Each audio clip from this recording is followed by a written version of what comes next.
సుమిత్ర గారు చెప్పండి. ఎస్ భరత్ గారు, మొట్టమొదట మీకు ధన్యవాదాలండి.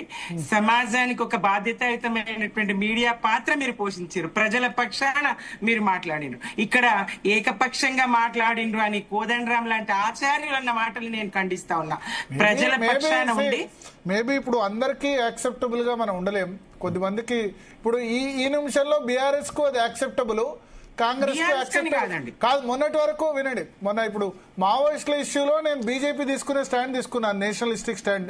నేను జాతీయవాద జర్నలిస్ట్ ని కాబట్టి అప్పుడు కాంగ్రెస్ బీఆర్ఎస్ రెండు తిట్టుకున్నాయి. ఇప్పుడు నిన్న రేవంత్ రెడ్డి విషయంలో నేను తీసుకున్న స్టాండ్ తిట్లు వద్దని చెప్పాను. అది కాంగ్రెస్ కు యాక్సెప్టబుల్ కాదు, బీఆర్ఎస్ కు యాక్సెప్టబుల్, బీజేపీ కూడా యాక్సెప్టబుల్ కాదు, ఎందుకంటే కేసీఆర్.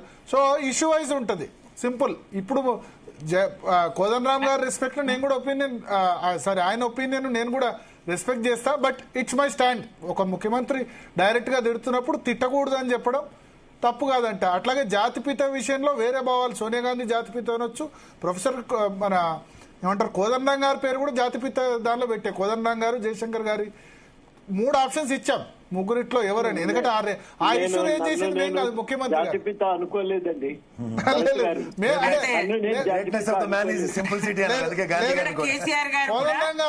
కోదండరాం గారు ఇప్పుడు ఉద్యమంలో కీలక పాత్ర పోషించిన వారిలో డెఫినెట్ గా మీరు వస్తారు కాబట్టే అన్నాం. రాజకీయ నేతలు వేరే ఎవరిని చేర్చలేదు. కేసీఆర్ ఎందుకు చేర్చామంటే ఇక ఆయన ఆ పార్టీ 2001లో పుట్టిందే దానికోసం కాబట్టి అయింది.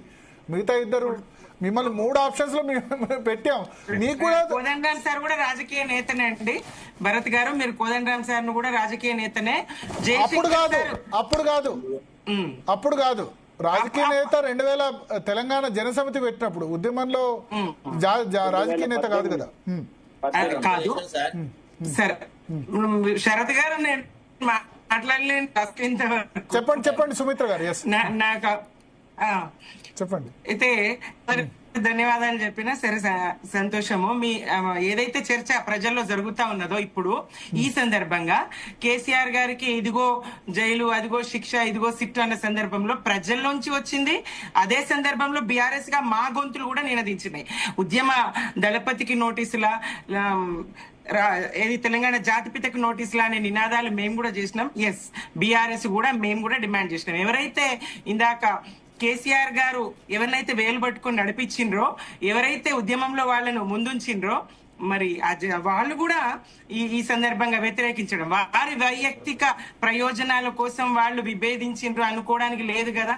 కేసీఆర్ గారిని విభేదించడం ఏదైతే ఉన్నదో, ఇందాక పెద్దలు ఇద్దరు ఇక్కడ మాట్లాడుతూ ఉన్నారు కదా, విజయరామారావు గారు కానీ ఉద్యమంలో లేని వాళ్ళు అన్నారని చెప్తారు. విజయరామారావు గారికి తెలుసు ఉద్యమంలో ఎవరెవరు ఉన్నారో, ఎప్పటి నుంచి ఉన్నారు అనేది వారికి తెలుసు. కోదండరాం గారిని సార్ని ఎవరు జేఏసీ చైర్మన్ గా చేసిండ్రో, ఆ జేఏసీ ఏర్పాటులో ఎవరి పాత్ర ఉన్నదో, పార్టీలను ఒప్పించినటువంటి పాత్ర కాంగ్రెస్ గాని ఇతర గాని కేసీఆర్ గారి పాత్ర ఏంటో తెలంగాణ సమాజానికి తెలుసు.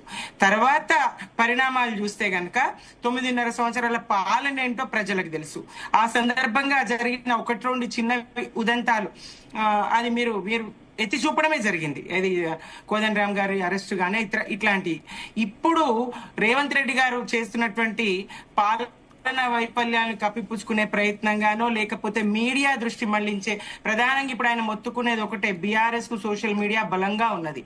ఈ మున్సిపల్ ఎన్నికల సమయంలో ఆ సోషల్ మీడియా దృష్టి మళ్లించాలంటే పరుష పదజాలాన్ని, బూతులను మాత్రమే నమ్ముకొని దాడి చేస్తే మరి కేసీఆర్ అభిమానులు, పార్టీ శ్రేణులు అన్ని ఇటు కదులుతాయి. మున్సిపల్ ఎన్నికల్లో మా ప్రచారం మేము చేసుకోవచ్చు అనేటువంటి వ్యూహాత్మకమైనటువంటి కుట్రపూరితమైనటువంటి ఆలోచన ఉన్నట్టు స్పష్టంగా కనబడుతుంది. ముఖ్యమంత్రి తన స్థాయిని అటు అసెంబ్లీలో అయినా, ఇటు బహిరంగ సభలో అయినా, ప్రభుత్వ వేదికల మీద అయినా తన నాలుకను అదుపులో ఉంచుకున్న సందర్భం ఎప్పుడు కనపడదు. ఇది ముమ్మాటికి కేసీఆర్ గారు ఒక రాష్ట్ర సాధకుడు, 3 కోట్ల మందిని కదిల్చినటువంటి వాడు, కోట్లాది మందిని వెంట పెట్టుకుని రాష్ట్రాన్ని. ఇందాక వీళ్ళంటారు అమరుల సంగతి ఏంటి అని. అమరత్వం 1200 మందా 1400 మందా? మీరన్నటువంటి అమరులు ఏ కారణంగా అమరులైన? సోనియా గాంధీ గారి వల్ల కాదా? డిసెంబర్ 9, 2009 నాటి ప్రకటన కొనసాగిస్తే, అది అట్లాగే ఉండనిస్తే రాష్ట్రము మరి ఇట్లా ఈ రకంగా బలిదానాలు ఉంటుండేనా? దీనికి కారణం ఎవరు? 69లో 369 కాల్చి చంపిన కాంగ్రెస్ మలిదశ సరే ఉద్యమంలో కానీ 1200 మంది. ఇప్పుడు నేనేంటంటే ఇప్పుడు జాతిపిత అన్న చర్చ మీరు ఫోన్ ట్యాపింగ్ అప్పుడు ఎందుకు తీసుకొచ్చారు? భరత్ గారు ఫోన్ ట్యాపింగ్ లో కేసు విచారణ అన్నప్పుడు ఎందుకు సోషల్ మీడియాలో అన్నారు? Yes, తప్పకుండానండి. ఆయన ముఖ్యమంత్రి గారు మాట్లాడుతూ ఎంత దుర్మార్గమైన భాష, దాన్ని ఎంత అది తర్వాత ఇప్పుడు ముఖ్యమంత్రి మాట్లాడింది మొన్న, కానీ మీరు సోషల్ మీడియాలో మీరు జాతిపిత అని పెట్టింది ఫోన్ ట్యాపింగ్ కేసు విచారణ సందర్భంగా తీసుకురావడం రాంగ్ టైమింగ్ కదా అంటారా? ఎస్ చెప్తున్నాను. ఆ సందర్భంలో చెప్పిన జాతిపితకు నోటీసులు ఎట్లా ఇస్తారు అని అన్నారు కదా. నేను కూడా అన్నా జాతిపిత నోటీసులు అని గొంతెత్తి నేను కూడా ఉండదు కదా అట్లా.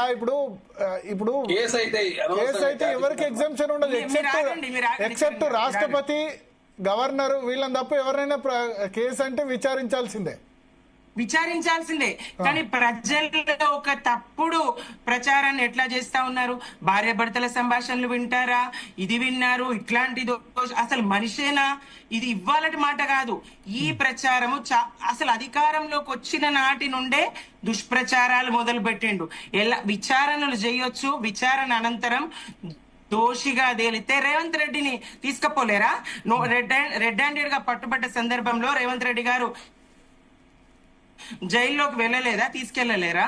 విచారణలు చేయొచ్చు, కానీ ముందే మరి పట్టుబడ్డ తర్వాత ఓటుకు నోటు దొంగ అన్నారు, కానీ ముందు అనలేరు కదా. ముందే ఎలాంటి విచారణ లేకుండా ఈ కార్ రేస్ విషయంలో అయినా, కాళేశ్వరం విషయంలో అయినా, టెలిఫోన్ ట్యాపింగ్ విషయంలో అయినా విపరీతమైన దుష్ప్రచారం చేసి అదేదో జరగరానిది జరిగిపోయింది, నేరం జరిగిపోయింది, ఘోరం జరిగిపోయింది అనే స్థాయిలో రేవంత్ రెడ్డి గారి మాటలు ఖండించాల్సినటువంటి అవసరం విద్యావంతులుగా కోదండరాం సార్ లాంటి వాళ్ళ మీద లేదా? అయినా తెలంగాణ సమాజానికి ఎలాంటి ఆశలు కోదండరాం గారి మీద లేవండి. ఇప్పుడు చరణ్ కౌశిక్ ఉద్యమ కాలంలో కేసీఆర్ గారు